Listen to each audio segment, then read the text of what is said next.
Dans cette vidéo, je vais vous montrer 3 façons sous-estimées de booster votre productivité grâce à l'IA. Pour ceux qui ne me connaissent pas, moi c'est Zeynep, j'ai créé Neom, une agence IA destinée à automatiser et à intégrer des solutions IA dans les entreprises, avec une communauté de plus de 150 000 personnes sur tous les réseaux confondus, dont le but est justement de vous éduquer à l'IA et aux automatisations et tous les outils no-code que vous pourrez utiliser pour vous faire gagner du temps, de la productivité et de l'argent. On va directement rentrer dans le vif du sujet et découvrir la première façon de booster ta productivité avec l'IA. Imaginons que tu veuilles apprendre quelque chose et que tu veux justement que quelqu'un te l'apprenne. Tu veux pas juste aller sur ChatGPT et lui demander « apprends-moi cette chose ». Ça, c'est ce qu'on faisait avant. Maintenant, il y a un outil qui va te permettre de faire beaucoup mieux. Tu peux carrément demander à cette IA de te créer des slides, puis de faire une sorte de cours pour t'expliquer n'importe quel sujet. Et pour te dire, j'ai même partagé cette technique à des parents qui voulaient faire l'école à la maison pour leurs enfants et ça a cartonné. Ok, la première chose qu'on va faire, c'est directement se rendre sur Perplexity. Et là, en l'occurrence, là, ce que j'ai demandé à Perplexity, c'est tout simplement que je voulais apprendre tout ce qu'il y a à savoir sur l'IA et le no-code en 2025 et qu'il fallait qu'il me donne 30 ressources pertinentes pour que je puisse apprendre. Et en l'occurrence, ici, je lui demande uniquement de me donner les URL. Pourquoi? Vous allez comprendre juste par la suite.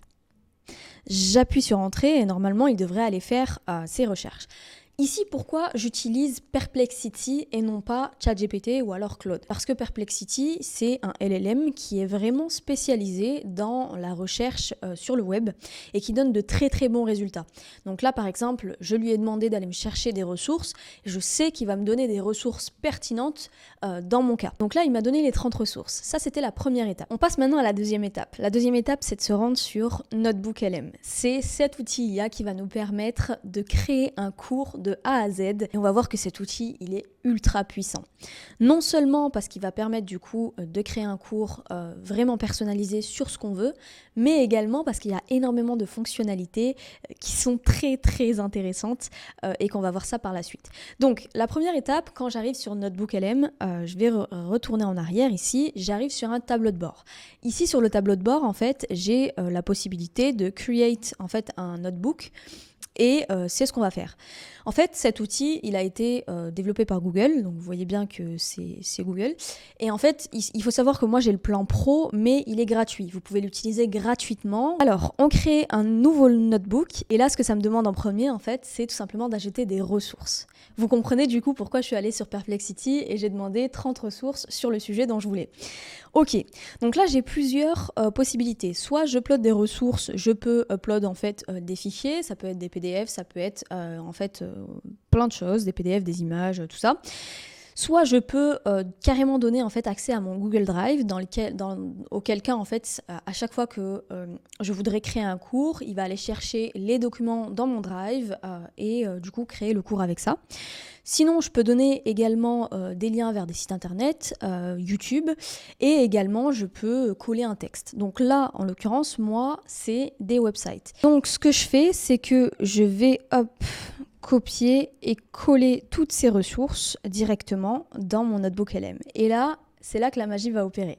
En fait, NotebookLM est en train d'analyser toutes les ressources que je lui ai données. Donc là, je lui ai donné pas mal de ressources, donc 30 liens en fait, donc 30 sites internet, sur lesquels il va pouvoir aller faire ses recherches.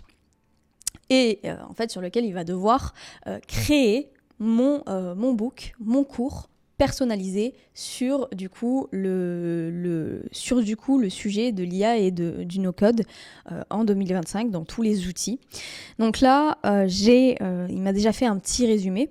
Et en fait, comment se présente la plateforme? Ici, on va avoir du coup un chat sur lequel je vais pouvoir poser plusieurs questions à mon agent. Ici, je peux lui poser des questions du coup sur toutes les ressources qui sont à gauche et en fait, il va pouvoir y répondre. Donc, je peux lui poser la question quels sont les outils les plus populaires, par exemple. Je vais ajouter en 2025. Et les outils IA, c'est encore mieux. Et normalement, il devrait me répondre en me disant, en allant chercher en fait, en se basant sur toutes les ressources que je lui ai données. Donc ça peut prendre un petit peu de temps parce que justement, il allait faire ses recherches et là, on va voir qu'il y a quand même pas mal de choses qui sont intéressantes. Premièrement, donc déjà, il m'a fait il n'a pas fini. Il m'a fait pas mal une analyse complète là, carrément. Ok, la popularité des outils d'IA en 2025 est marquée par une spécialisation croissante et l'essor des agents autonomes. Il a raison. Les agents, en ce moment, c'est très très à la mode et ça fait beaucoup parler parce que justement, c'est tellement puissant. J'ai déjà fait des vidéos justement sur les agents IA et vous pouvez aller les voir sur ma chaîne, c'est impressionnant. Donc, les outils les plus en vue sont généralement classés selon leur domaine d'application. Et là, il va me donner du coup plusieurs domaines d'application. On a les assistants IA généraux et modèles multimodaux, donc ChatGPT, Gemini, Claude, Anthropic, Microsoft, bref. On a ensuite les outils de création de production de contenu. Outils de création de contenu, donc par exemple pour les vidéos Avatar, on a Agen, on a Synthesia, on a VO3, on a Runway ML, on a Eleven Labs, Suno, Udio, bravo, il y en a pas mal. Midjourney, Ideogram, Canva, Magic Studio, enfin bref, il y en a pas mal. Outils de développement, du coup no code, on a GitHub Copilot, on a Cursor, on a Lovable, on a Bold.new, on a Airtable, bref. Vous avez compris, je pense, le principe.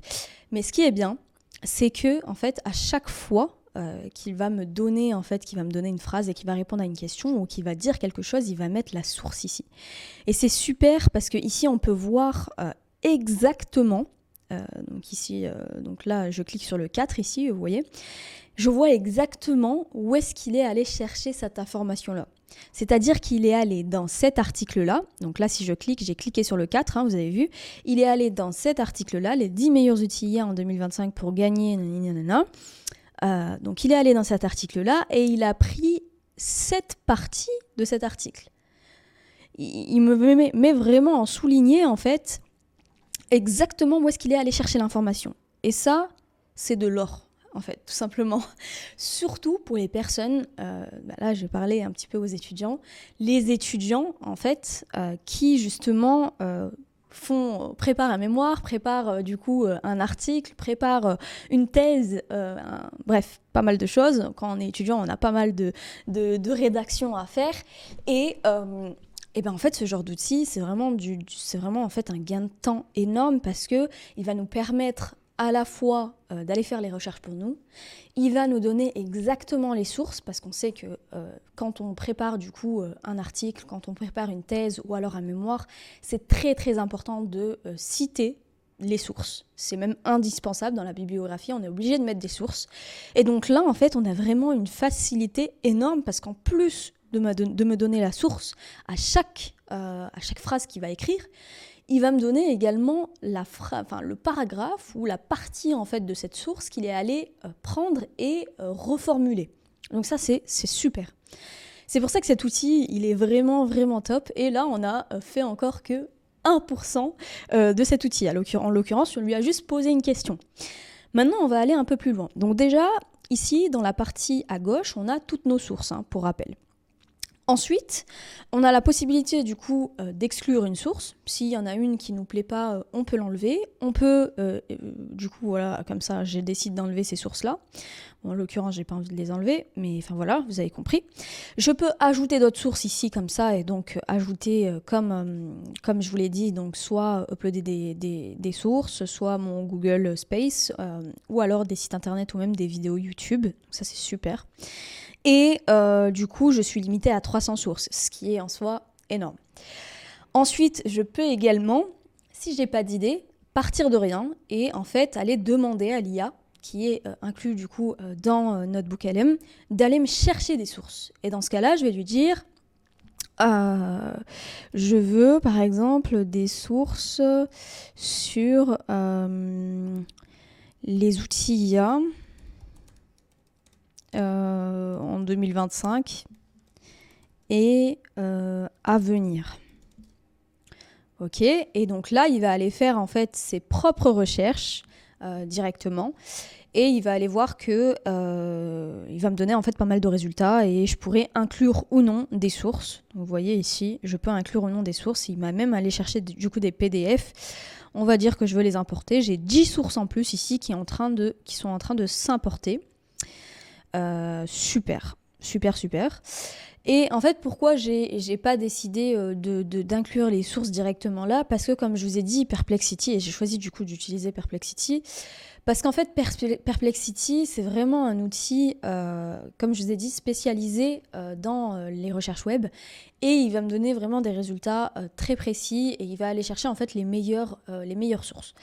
Je dis pas que cet outil va pas chercher les meilleures sources, mais en tout cas, Perplexity nous donne vraiment ce qu'on veut en l'occurrence. Et là, vous avez vu, donc là, le petit Discover ici nous permet d'aller chercher des sources et je peux aller aussi chercher des sources directement dans mon Google Drive. Donc, comme je vous avais dit avant, j'ai la possibilité en fait de plugger Notebook LM à mon Google Drive et aller chercher directement des sources dans mon Google Drive. Donc ça, c'est encore une fonctionnalité qui est quand même pas mal.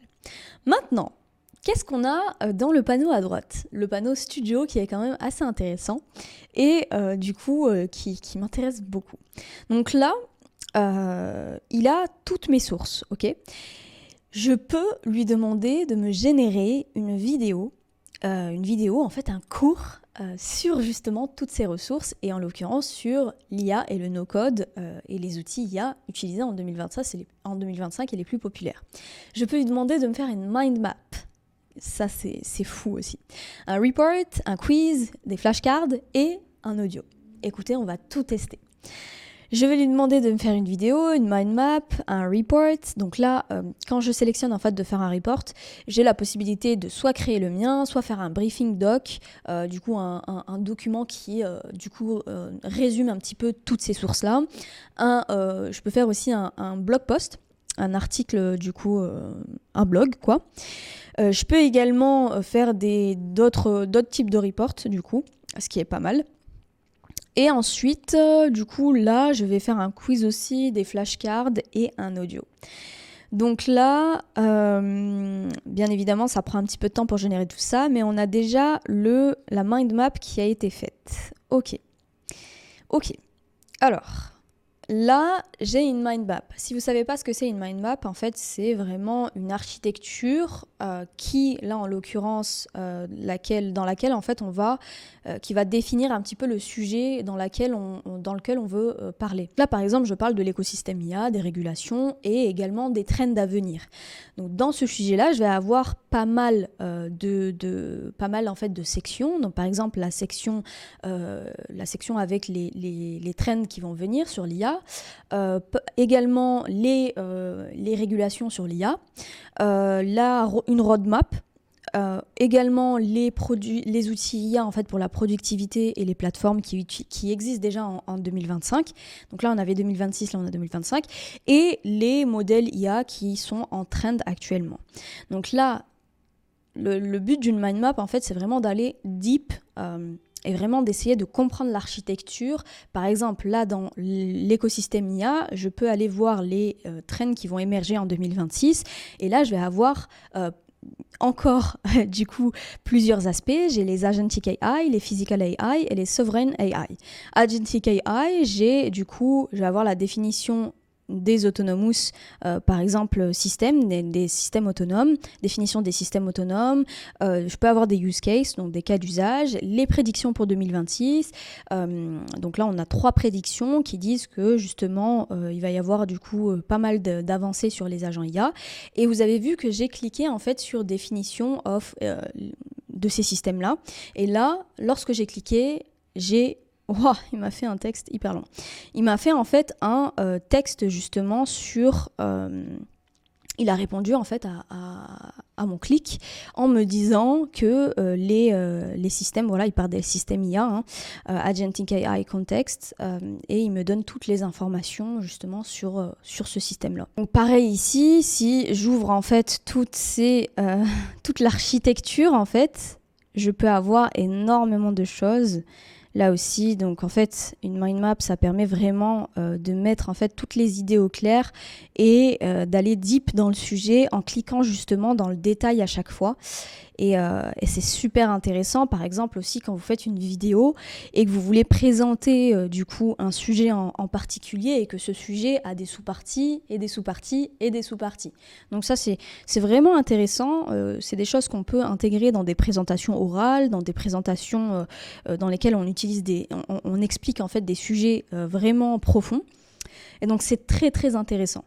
Donc là il m'a fait une mind map sur ça. Bon, maintenant du coup comme je vous ai dit, on avait la possibilité de créer un quiz et là du coup j'ai un quiz sur lequel du coup je peux répondre, tac, comme ça. Donc ça c'est super, encore une fois, quand on est étudiant et qu'on apprend, en fait là on est littéralement en train de créer un cours et on peut faire des quiz avec ça.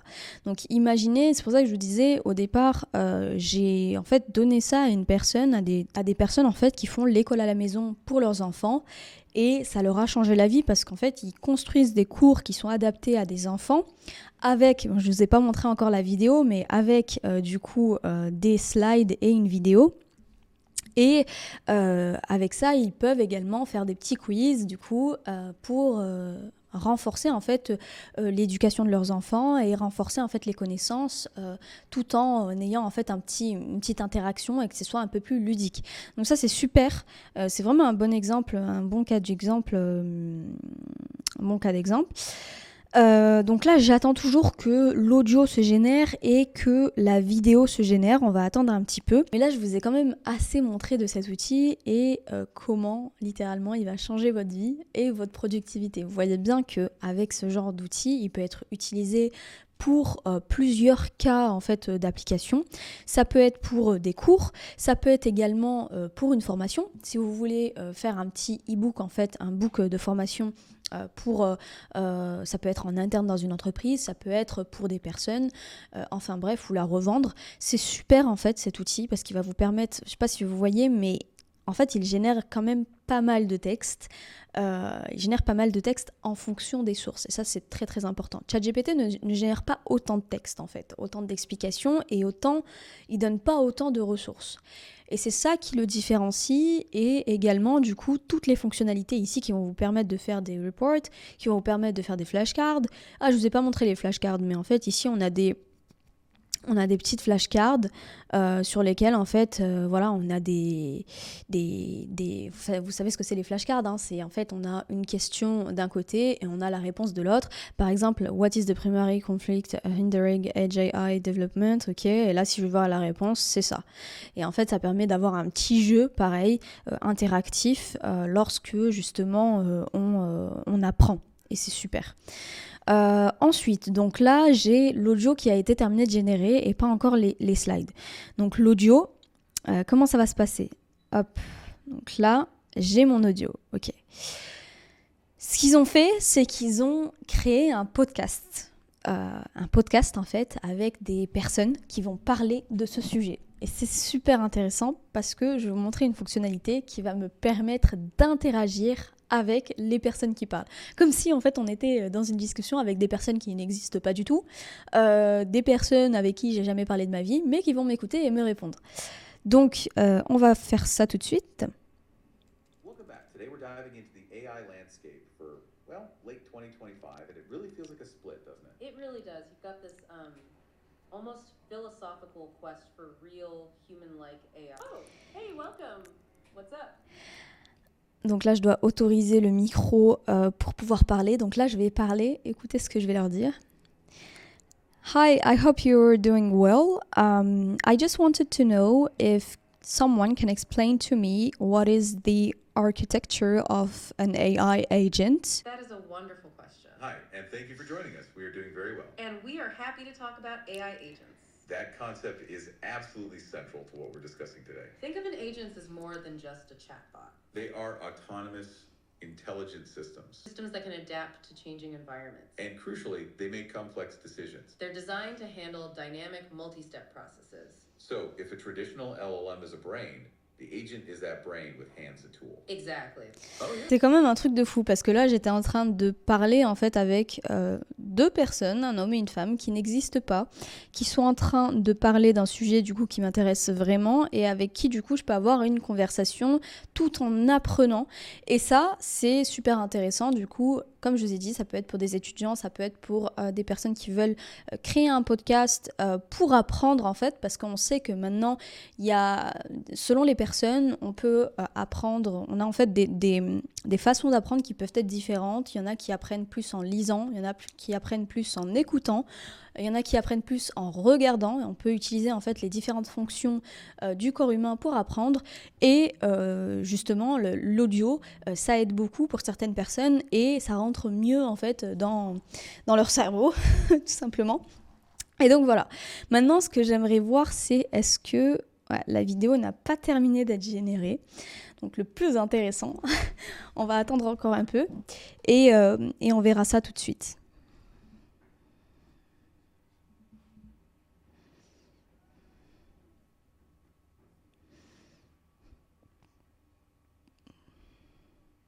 Créer cette leçon initiale, que Google puisse désormais créer ses cours aptes à utiliser l'IA pour créer n'importe quel type de rapport d'aspect professionnel ou de tableau de bord interactif en quelques minutes. D'accord, laissez-moi vous montrer comment faire. Nous allons d'abord revenir à Perplexity et supposons que j'étais analyste financier et que mon patron me demandait d'analyser une action. Je peux donc saisir l'invite suivante, n'est-ce pas? Je peux donc dire d'analyser ses dépôts auprès de la SEC.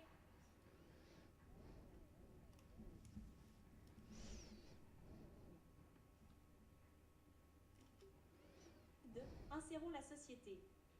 Dans ce cas, disons que c'est Starbucks. Ce que vous ne savez peut-être pas d'une action ou si vous travaillez dans le secteur financier, cela est très utile. Mais vous pouvez visualiser ces données. Et non, vous n'avez pas besoin de savoir utiliser financier, cela est très utile. Mais vous pouvez également utiliser la même technique pour tout ce que vous souhaitez rechercher. Nous allons donc appuyer sur Entrée. Et maintenant, Perplexity va nous rédiger un rapport sur tout ce qui concerne Starbucks. Que vous activez cette technique, Perplexity va en fait effectuer des recherches spécifiques sur les dépôts auprès de la SEC. Donc, si vous cherchez à investir dans une action ou si vous travaillez dans le secteur...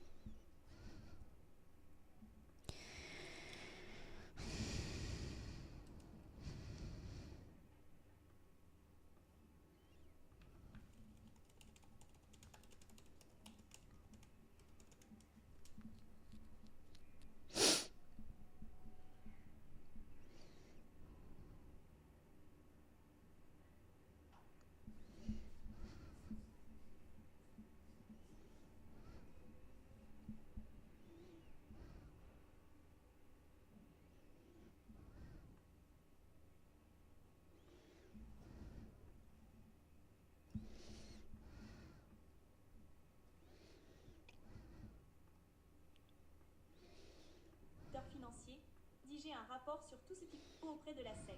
Donc, si vous cherchez à investir dans une action, ce cas, disons que c'est Starbucks, de Starbucks, avec le symbole boursier. SBUX, mais cela pourrait être tout ce que vous voulez.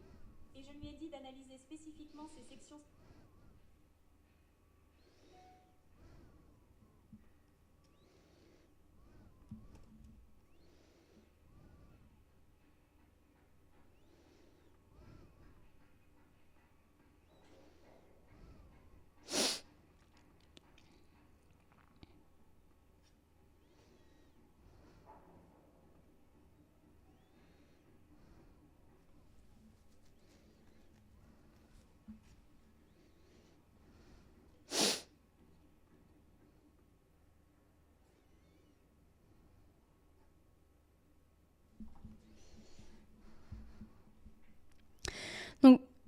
Donc là, il a terminé de générer la vidéo et on va voir ça tout de suite. Normalement, il m'a généré en fait un cours, littéralement. Ouais. Donc là, il m'a généré un cours sur toutes les sources que je lui ai données.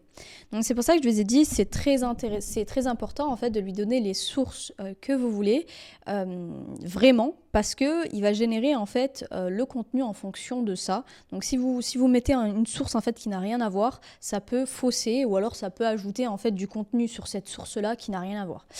Donc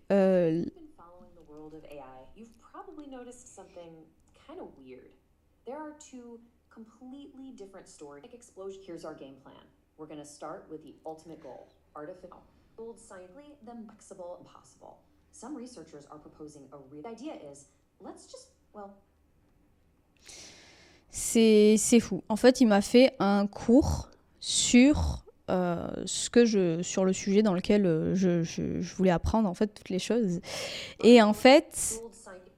Vous voyez que ce cours, en fait, il dure 6 minutes 45. C'est une vidéo de 6 minutes 45. Il a fait toutes les slides, il a fait du coup tout. Et il a également Il a également généré un audio qui va me permettre en fait, c'est comme si je regardais une vidéo YouTube, un tuto qui me montre justement tout ce que je dois savoir sur l'IA et tous les outils aujourd'hui qu'on peut utiliser. Du coup, on voit que c'est quand même assez puissant. Je peux télécharger la vidéo ici, ce qui me permet du coup de la voir et carrément, je peux même la publier sur YouTube si je le veux. Vous pouvez même en fait littéralement faire ce que vous voulez avec, hein. Vous pouvez faire de la création de contenu sur ce que vous voulez en source, vous donnez en fait des sources et ensuite vous pouvez reformuler ça et en faire de nouvelles vidéos.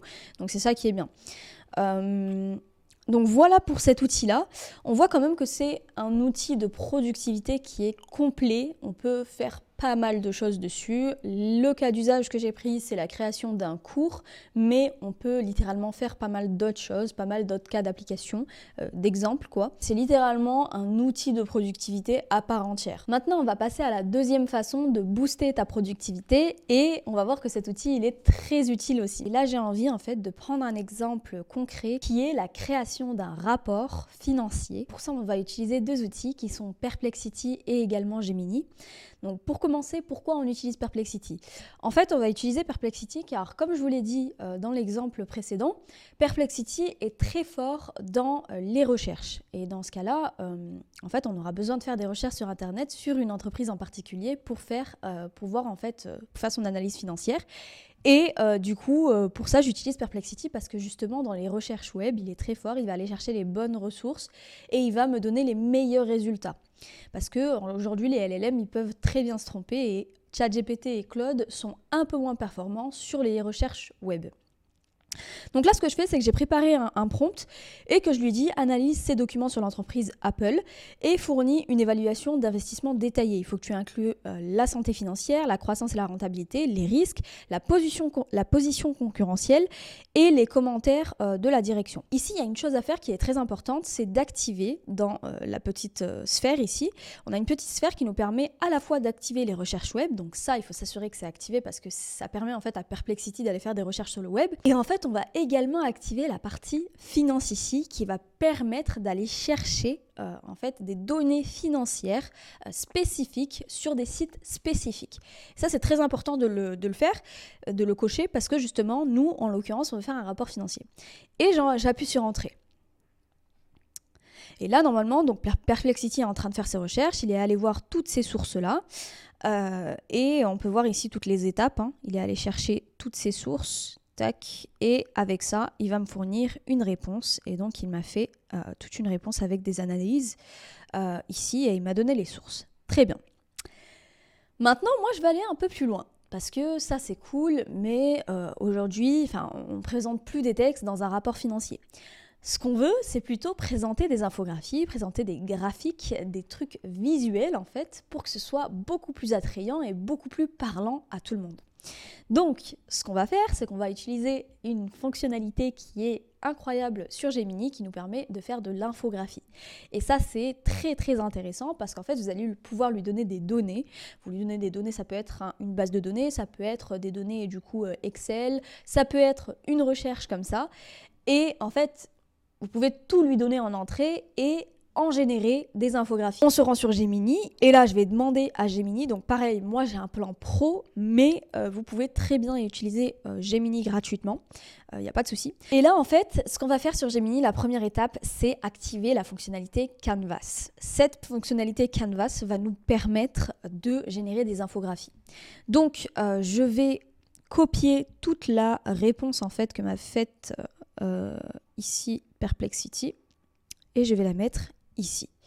Donc là, j'ai toute l'analyse financière de Apple et je vais demander du coup à Perplexity de me faire tout simplement les infographies en fait de ça.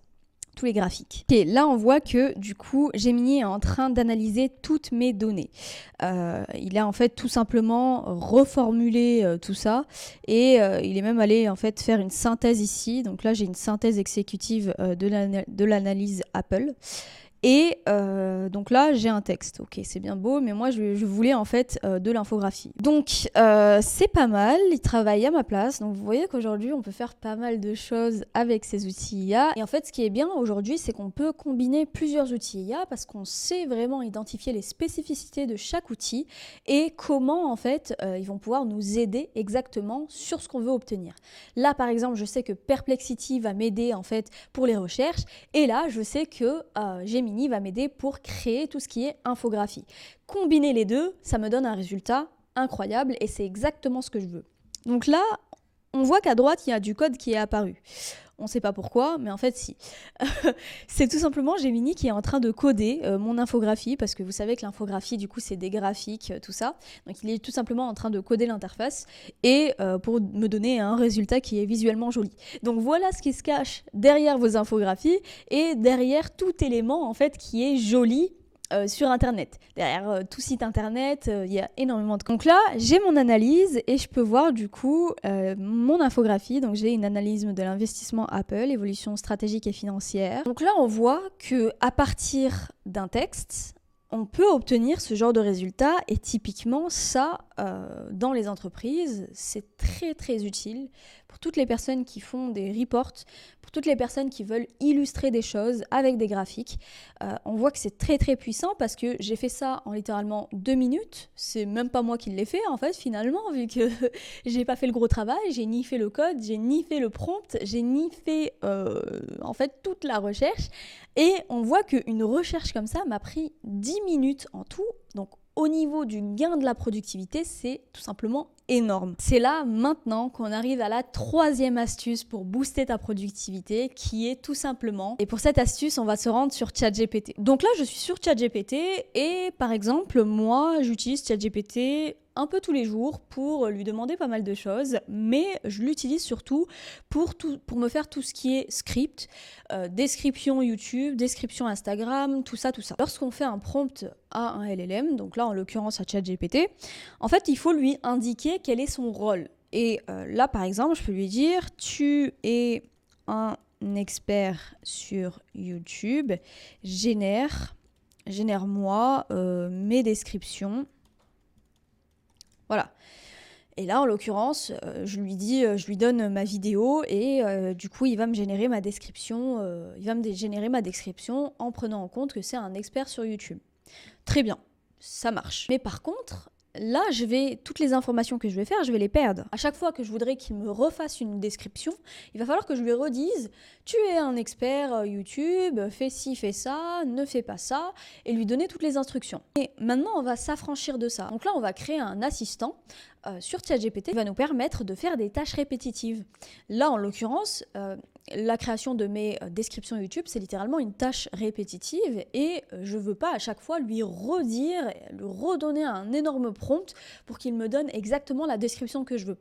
Donc, ce que je vais faire, c'est que je vais utiliser une fonctionnalité de ChatGPT qui est super et qui va tout simplement être la recherche approfondie.